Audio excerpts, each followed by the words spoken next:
This is Frog Valley Tropical Fruit Farm, and I had a question from one of my subscribers. I guess they plan on doing a biodynamic farm in Florida, so I kind of want to answer all their questions because I want to help anybody that is planning on doing that as much as I can. So I had to think about it because I always get focused on fruit trees, and this time of year you got to start getting your vegetable garden together, but they wanted to know about perennial vegetables, and so I actually do a lot of intercropping with the perennial what are considered perennial vegetables, I guess, and ginger being are the main one. So I have planted like tons and tons of ginger, edible ones. They're all edible. All gingers are edible, and so that is the main plant that I've intercropped with. It's a perennial vegetable, ginger, and but there's other stuff that's considered, I guess, a vegetable, but probably not a perennial. Well, it's a long-lived. You can eat a lot of the palm hearts. I guess that's not a very smart thing to do on your psych ads, and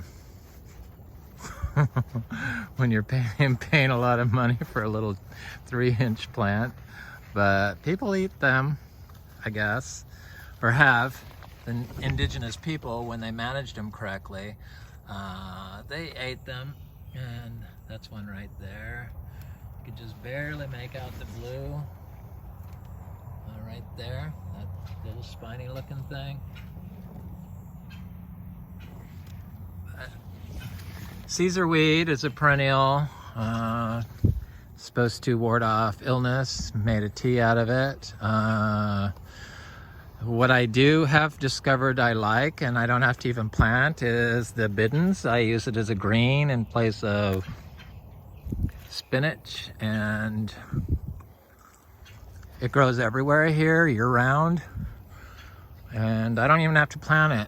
It's considered a native, so I eat a lot of that, and it has lots of health benefits.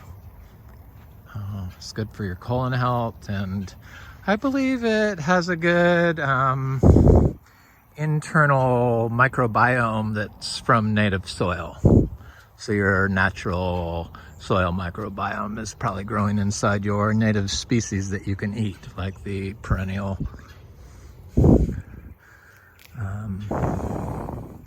bidens. We do lots of turmeric. Another ginger, and I planted this in vegetables last year, and what I do, my annual vegetables, I like lettuce, so I put down hay or and then compost on top, like a 1/2-inch layer, and I plant vegetables right in that. I mulch out an area with hay, and then plant my vegetables on there in it. But I don't do a market garden. This is just for me to basically forage in, because it's just, I'm mostly the only person that eats the vegetables off this property. So I just plant lots of different lettuces. They're not perennial, but they're annual, and you plant them like the end of this month, as soon as it cools off.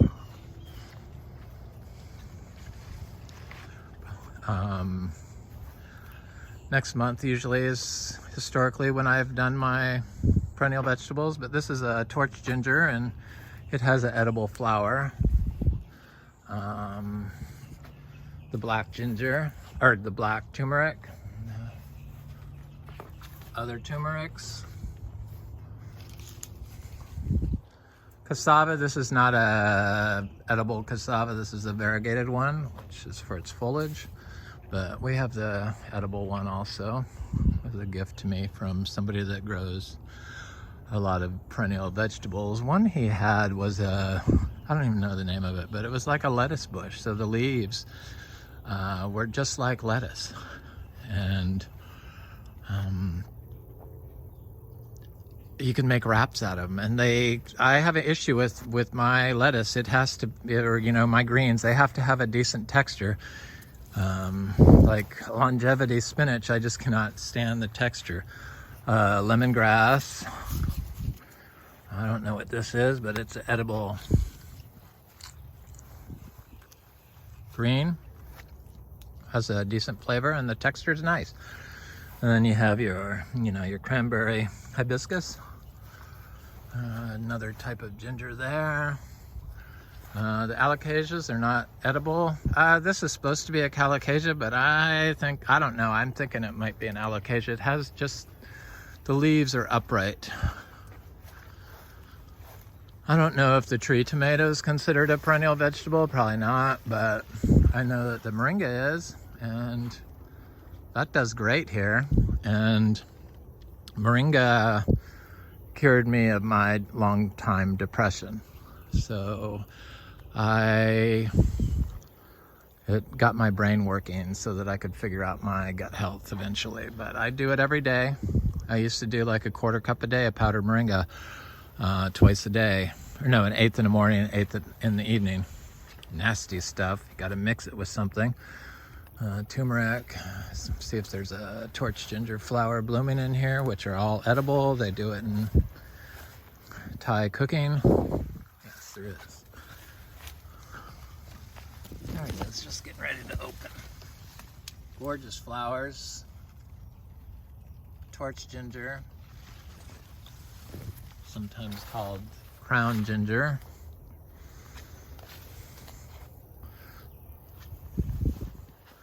Asparagus. So this is surrounded by bidens, which is all edible, and I do eat. This is my greens during summer when nothing green grows here to eat that I like. Basil grows here in the summer and can be treated as like a biennial. Same with dinosaur kale. I think the dinosaur kale, it matters when you plant it. Because if you plant the hibiscus, cranberry hibiscus, does well here. And asparagus. I have some huge asparagus patches, and you can't cut them back. You gotta just let them grow. You can harvest from them, but if I cut this back, it'll severely reduce the size of the patch and could kill it. So you kind of have to leave it, because it grows year round. It just never stops. This has only been in the ground 4 years and started from seed, and I cut this one back and it reduced the size of the patch in half. So you can do the asparagus here, but you really have to leave the I'm not gonna walk over there. It's been raining a lot, like non-stop rain, which is not a problem for us anymore. Thankfully, here's the other asparagus. I had some longevity spinach in here. I'm sure it's still here. I just never liked it. I didn't like the texture. It had a weird, weird texture for me, and I just couldn't get into it. And you know what happens when you don't like a plant? It doesn't really do as good as the ones you like. So here's my bigger asparagus that never got cut back, and it's gonna start sending out some really thick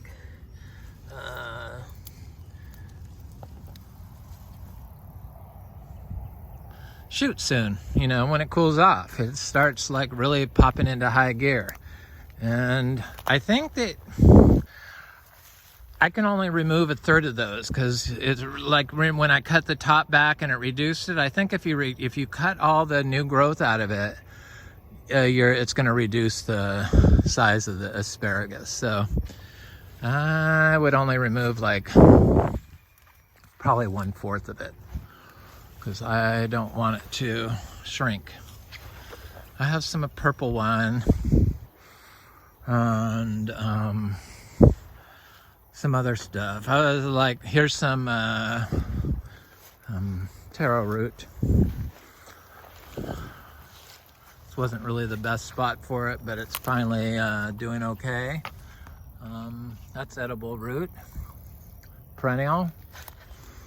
Katuk, of course. Perennial vegetable that does great here. You know, none of this stuff gets watered. I'm a non-water person. I saw something on TFF, and it's like they're so like homogenized down there because they've run off all the good organic growers. You know, the certified organic growers that used to go there, me included, and they like question whether chemical grown or organic tastes better, and then the chemical growers say, we've done it, we did taste test, but you know, you're not an organic grower. Chemical growers are not organic growers, so you don't really know what you're doing. That's just fact. You can only know what you're doing if you've actually been a certified organic grower. That's how it is. And what they did, their like personal tests on tomatoes. They don't even mention, there's the knowledge level and information that's shared. They just gaslight organic. That's what they do on TFF. It's a pro-chemical format, period. And so they try to make organic seem like it's inferior or not even any as good. Chemicals is just as good. And some of the responses on there, it's like, whoa, you people really need to. Anyway, so but you have to know where your seeds come from. That's like, you have to know where your seeds come from, because they have found that with tomatoes, organic, dry farm tomatoes fetch the highest price of any tomato at the farmer's market and sell out regularly. If they're dry farmed, they definitely are not using chemicals, because you only have to use water with chemicals. And tomato growers, organic tomato growers, for flavor, know that you have to use heritage seed. So if you're using your chemical seeds with the organic farm testing, it's not going to work, because these chemicals have completely bred the plant microbiome, soil microbiome symbiosis out of them. And with annuals, they can do it within 7 breedings. So that the seeds don't even have the information to trade nutrients with the microbiome of the soil. There's just so much involved. And to have some chemical growing expert give their reasons why organic doesn't taste any better than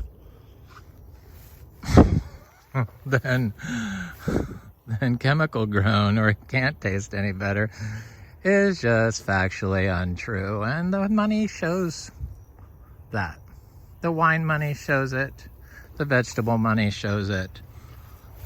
And that's really what it comes down to. It's not about production. Production ruined Florida citrus. Florida citrus got its reputation from terroir. They knew that this area, Indian River, appellation was the best citrus growing region in the world. And because of that, it tasted the best. It's not that it produced the most fruit, it's because it tasted the best. Because it used to be grown organically. So anyway, I just wanted to mention that. So yeah, katuk is a perennial vegetable, and what else? What others? I know I have others, I just can't think of them. A lot of the mints that grow here in our pasture, I'm sure, make great teas. I can't say that for sure, but usually if they smell good, it's gonna work. And then of course, all the fruit trees, you can make teas out of all the leaves and sell the leaves. Out of the organic ones, because that's the ones people want. Biodynamic especially. That's just true. They get more money for a reason. I mean, they show that you can only get all these different polyphenols expressed through farming with biology, not chemicals. So probably if you've been eating, you don't eat organic, and you have been eating your chemicals through your food you've been growing from your fruit and plants, those are all salts, and they probably ruined your taste buds, would be my guess. But I'm gonna listen and defer to the chefs on this, the high-end chefs, because they know. I mean, dry farming is a known method to enhance the flavors of whatever you're growing it in. You can't dry farm if you use chemicals. So that just puts you out of the being able to even accomplish that level of flavor.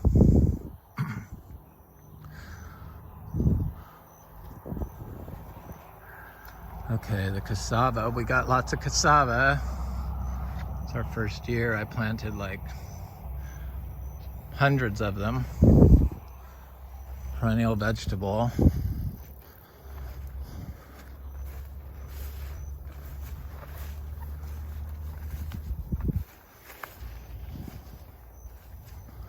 Yeah, it's perennial because you don't have to dig it up.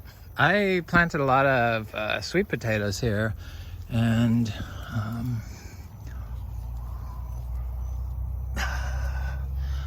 I want the extra ripe ones because those are the only ones I like. Oh, they're on the ground, of course. Look at this. Yep, creatures got them. Creatures are getting them.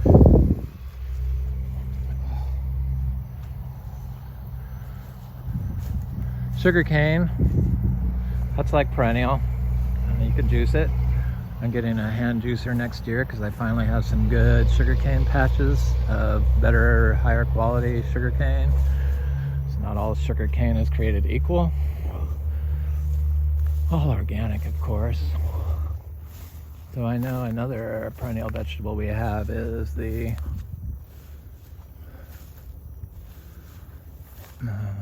sweet potato, or no, yeah, not the sweet potato, the yam. You're not supposed to plant those because they're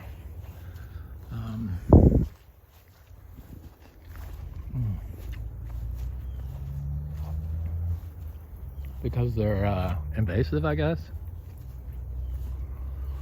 I have one somewhere. I planted it in a horrible spot. Well, I saw it, but now I can't see it. Which is kind of surprising because it should be really lush and big by now. There it is. It's not that lush. Okay, water moccasins, go away. Citrus. The citrus. grows disease-free, amazing, bug-free. Here's the cassava, or it's got thorns, the yam. And it makes a huge giant. It's not the healthiest, it doesn't have anything to climb on, and this is like a really nasty part of the yard, but seems like it's getting better. But that's been there for a while, and they make huge giant tubers, like 20 plus pound tubers. I saw my friend dig them up, or his mother-in-law dig them up. It was a lot of work. She was in her is in her 70s, and she had at it. I was quite impressed. Florida's all sand, so that does help, but they're hard to dig out of the ground. So the gingers, you know, you can make teas from all their leaves, and then the cassava.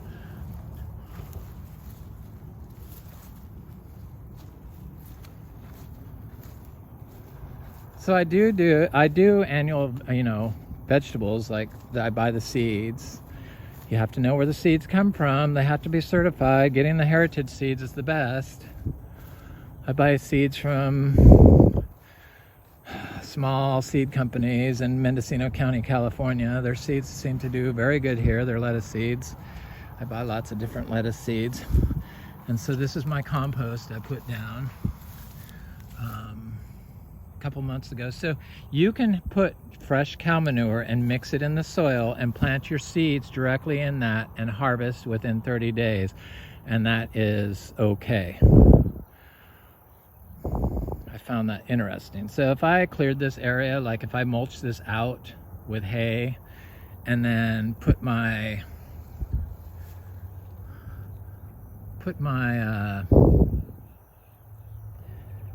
seeds in there, or, you know, put compost down and then put seeds in there,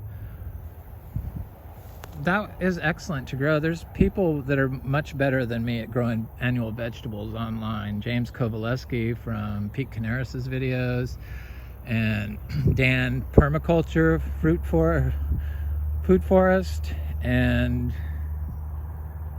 I think that's right. I hope so. I'll do a link to him. And there's other Florida growers that grow vegetables better than me. I just do it for me. So this I will take and rake the top of it, like in a month, a little bit with just a rake, and then I'm gonna just plant my vegetables right in it. And I don't water anything. I don't water any vegetables. You know, I don't like to water. It's totally unnecessary. Probably if you're doing a market garden and you're selling them, you want to water them. But for me, for what I need, as we're tropical fruit, we're not vegetables. I just do the vegetables so I have stuff to eat that's different than what I can forage around here. Teas from mulberry leaves. Those mulberries are like so freaking hideous, and I don't know, some of them just don't really do that good and produce tiny little fruits. I think too small for me. I like the larger fruited stuff, obviously. I never got into the jaboticabas and all the little cherries and stuff. I plant the mulberries for the birds, but you can make tea out of the leaves. It's very medicinal. What is bananas considered a perennial vegetable? Maybe a biennial vegetable. Fruit, I guess. Pigeon peas. Pigeon peas, I forgot about them. Yeah, we have pigeon peas. Most of them are small right now. This was like our oldest patch of them, but they're looking good. They're very good. I like the peas. And planting little tree seeds at the base of them is very good. People like to do chop and drop. I don't do that. I kind of let everything just do it themselves. If something gets in my way or something's killing something, I chop it. I'll pull it off my tree. I'll pull it off my little vegetable garden. But I don't really, this constantly is dropping carbon from above ground, and it's constantly putting carbon below ground. That's the beauty of the living root.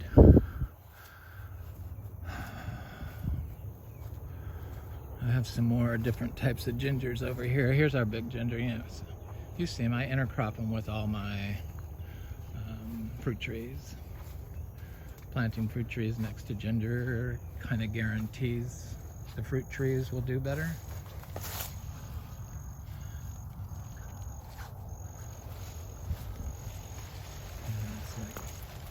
There's a culinary ginger officinalis. I got Thai ginger. Okay, this is like water moccasin central. This is like one of the ditches that I talked about. And so the groundwater is basically 5 feet above or 5 inches below the soil surface. So this is a ditch that used to be 20 foot wide, basically a river when it was lawn. And now it's been reduced to a 3 foot wide area that hardly holds any water. So it's like it's a ½ inch to maybe an inch and a half. But it used to be a 20 foot wide when it was lawn.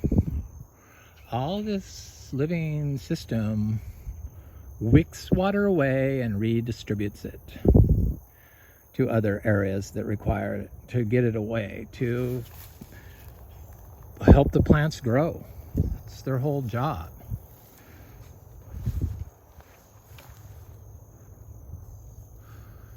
Okay, so let me just see this taro over here, and then that will be an it of this video. Taro and ginger. We got lots of turmeric that I intercrop with stuff. I really need to up my game on planting now that it's cooling off and going to be dry season. I won't be so paranoid about water moccasins and coral snakes being out. And copperheads. So you do have to be aware of that. There's some ginger growing there, and there's some taro right there. Hawaiian taro. I have Hawaiian taro and Japanese taro.